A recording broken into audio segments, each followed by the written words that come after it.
Hello, welcome to another odd-shaped panel. I am beyond excitement. We have great guests tonight, the writing staff behind X-Men the Animated Series. If only 8-year-old me could be here today, he wouldn't believe it. Anything you'd like to say? No, really. We're excited, we're here. And basically, let's get started. Thank you, everyone in the chat watching along. We look forward to your answers, and let's talk to who's the feature of today's episode, Eric and Julia Lewald. Hello, welcome, thank you.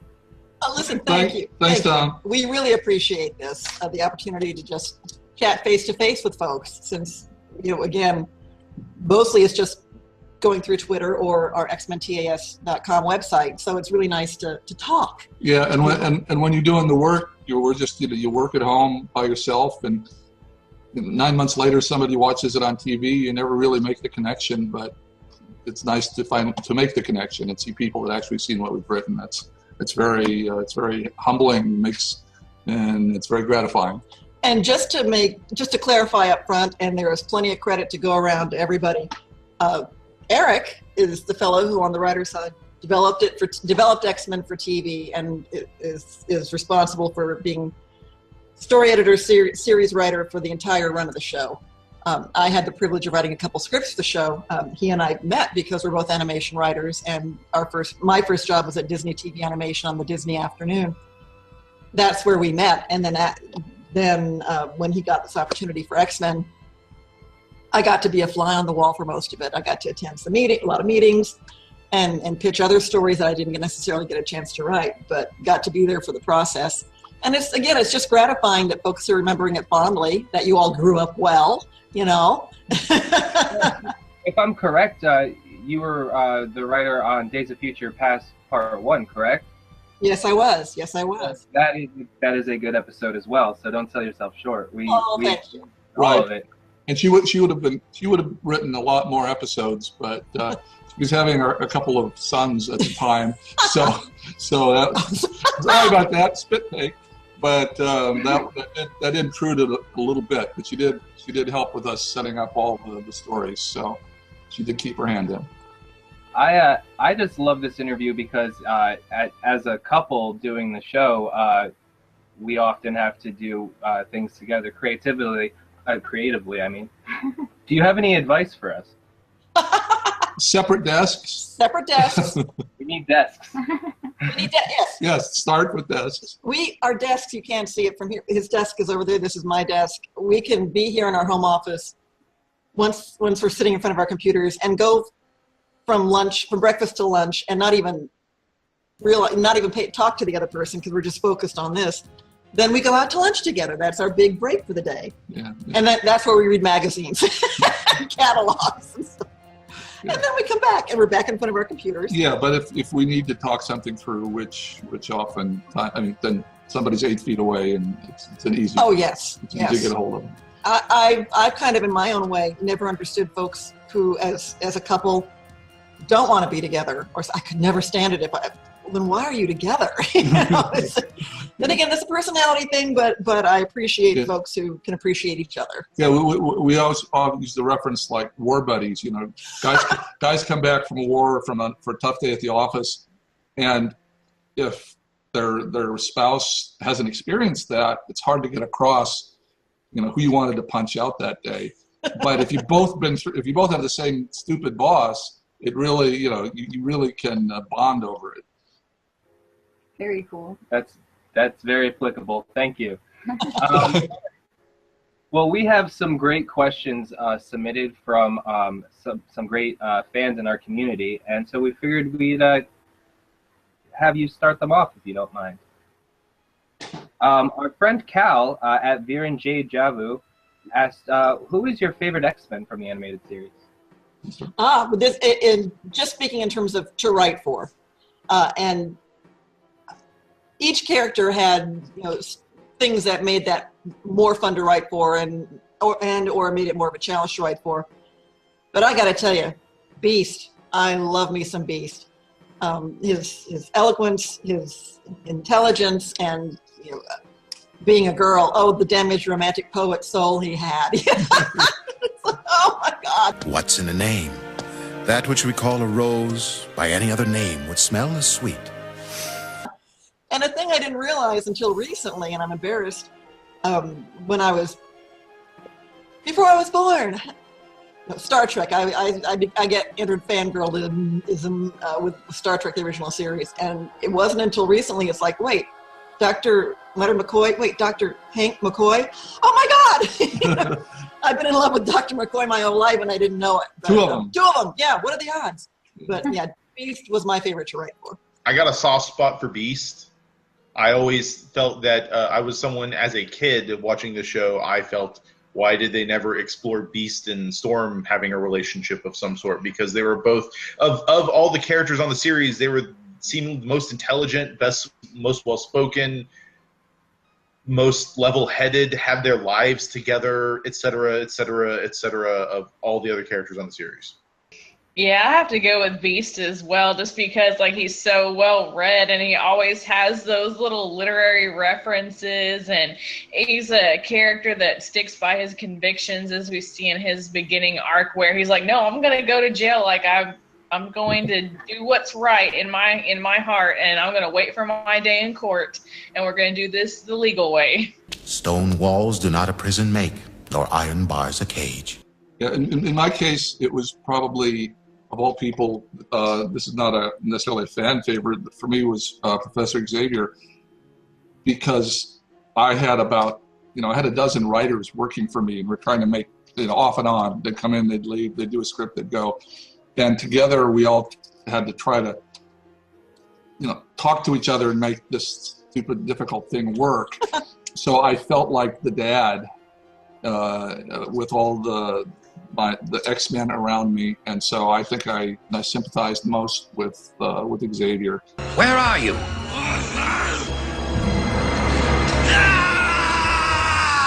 I know this is sudden, Professor, but I need some personal time off. This is a bad time, Rogue. Wolverine is in some sort of trouble. Luckily, you didn't take that vacation to the tropics. No, that was. Yeah. So. Well, it's so hard. I think, because a lot of people love Morph, were you surprised that, because that's not even a character from the original books, I know. Yeah, what's the quick Morph story? You want the Morph story. Yeah, He's got the Morph story. My fellow Americans, I am an idiot. We went to, because it was kids television, and in the 70s, 60s, 70s, and 80s, it was kind of restricted, and you couldn't do a lot of stuff. You couldn't hurt people, you couldn't threaten people, you certainly couldn't kill anybody. And so, but a couple of Will Mineo and Larry Houston, the two major fanboy producer directors that worked with me, and I went to the network and said, guys, we got to make the X-Men seem real to the audience. We got to make the consequences. So we want, in the opening episode, to kill somebody off, like in it, like the Star Trek guy with the red jersey. Somebody has to die at the beginning, and it took about a month of arguing with them. They finally said, okay, you can do it. And so we looked back through, I had some reference materials because I didn't know the books that well, and found a character who had actually sacrificed his life for Charles Xavier. His name Changeling, and he was a shapeshifter. Okay, fine. So we wrote the pilot script with Changeling as being an X-Men and Changeling dying, and we purposefully made him as sympathetic and nice and funny and lovable as we could, because we wanted everybody to grieve when they lost him. Wolverine, pull back! And so I thought we did too good a job. And so we did it, and we did the show, and by the way, he became Morph because there was a DC character named Changeling, and the lawyers said, you can't, we might get in trouble, you shouldn't, but... Because Marvel had the character Changeling. They had it first, DC but was... lawyers are silly people, and so they said, don't take the risk, so we changed his name to Morph, but he was based on the Marvel character Changeling, and made a little sillier and wilder by us. And so we set him up, we made him lovable, we killed him, and this is really important to us. And then after the first season was over, and when the first season showed, 4, 5, 6, 7, 8 episodes, they did a focus group with a bunch of kids. Said, "Who's your favorite X-Men character?" And Morph won. So in between seasons, we were sure he was gone. He was dead. He took one for the team. He was, but the network came to us and said, "Guys, we know how much this meant to you, but could you please find a way to bring him back?" I'll risk it. I wouldn't if I were you. You killed him off screen. You know, you can let him survive. They do it in comic books all the time. And we said, okay, and we were really pissed. But then we ended up really liking the way it worked out. So we had the best of both. The way you were able to use his power as a way for him to come back, as if he never had left, it was very like, it's a shame when you see like a power not even like used in the right way. Yeah. And to see that the thought like put behind it is very appreciative. Otherwise, there's no reason to have that power. Like, at least for me, I don't know. Everyone is going insane about the Morph talk. What was your favorite? Rogue is my favorite. She's really tough. I think that she's an awesome example of how to have a sexy character design without a bunch of skin showing. Her power is insanely impressive. I like the whole fact that she can't touch anybody. It makes her really interesting. It's definitely Rogue for me. I love her. On the animated series, that's my favorite version of Rogue. You know, if they changed any of the powers, if Wolverine were unable to touch people, he'd be clam happy. He'd be fine with that. And it's that for Rogue with this immense power, but with who she is, the fact that being unable to touch somebody, once you start digging into that, that's pretty heavy duty. And you have great strength as well as great beauty. Why do you wish to become merely normal? Because I don't want to live my whole life without knowing what it's like to touch another human being. And I think it was played out very interestingly in her character. Yeah, it was. In fact, we didn't know, as I said, the two main writers and I didn't know the books that well. And so the first season, we were trying to think, well, what would be a big question for a mutant? It's, okay, well, what if there's a cure possible? So, okay, let's do a cure story. Well, who among all of them would be the most tempted? Because leaving the X-Men is a big deal. You're leaving your family. You're turning your back on your essence.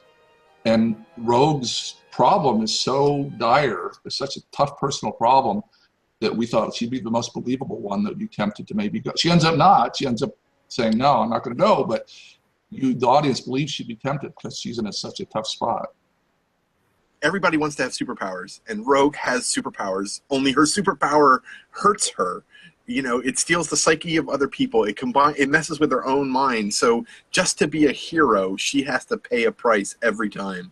And I love that aspect of her character. So Rogue. Yeah, and I think that like having her have such a big power, like she's super strong, arguably OP. But like to have her have another side to that where there's like a downfall to it as well kind of balances it out too. Yeah. Well, there's the fact that she had, not only is she hurting people, but she has these people in her head. And the way that like the whole Miss Marvel tie-in was brilliant because your cast is so immense. I have learned about so many characters because of this show. Like I would have never realized there was Murlocs or the Randy Boys, or am I messing that up? But the Nasty Boys. I think. Nasty Boys. That's what it was. I was gonna say Beastie Boys. Randy Boys would be more fun.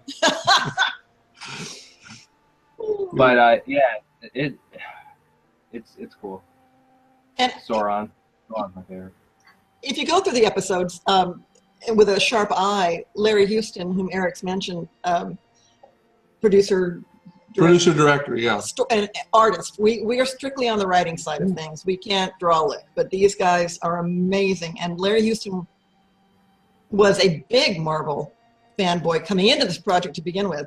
And if you go through with a sharp eye, you can see all kinds of Easter eggs. There are all kinds of other Marvel characters that aren't necessarily even involved in the episode, even named in the episode. And in the background. Right. Even in the opening title sequence, when the two sides are running to slam into each other at the very end, that was Larry and Will putting in some extra Marvel characters that they wanted to see, whether or not they'd ever make it to the series or not. It's funny you brought up that sequence with them running at each other. We put up a little poll. We found out that the guy who did the X-Men theme and the Power Rangers theme, Yes. Ron Wasserman. Yes. Well, he did both. So we put a poll, which one gets you more pumped, and X-Men the Animated Series won, I think, like 71% to 29%. Right. It really is. Yeah. Awesome. Oh man. Awesome theme, and I love that credits the whole. It's so memorable. The sequence is really good. Yeah. This is the plug for the book that's coming up the end of next summer that I've been working on for a couple of years about the making of the show. But the title sequence started out being very different. It was going to be just a narration, and the first choice that Fox Network made was Stan Lee just talking to the audience, to the camera for 45 seconds. And then we talked through that, and that didn't work. And then it was going to be maybe a voiceover talking about these are the X-Men, which might have been a little cheesy. And luckily, Will and Larry, these two guys have been talking about, these crazy guys, these wonderful fanboys, just said, look, the best thing is to you're worried about them catching all these characters because there's so many. Let us feature the characters and let the characters act in the title. And finally, they agreed to that. And so I can't take any credit for the title. Those two guys did it. And they pushed Ron to do like 20 versions of the music until it was just right. Well, it worked. Yeah, everyone's been saying it's stuck in their head all day. So Another quick shout out. I don't know if you guys saw Janine online. She was the one who did the cool storm effect over her picture. Yes. She's in here. She said Storm was rare. Is her favorite because it was rare to see characters who looked like her, who were leaders, and she loved episodes of her fighting through her claustrophobia.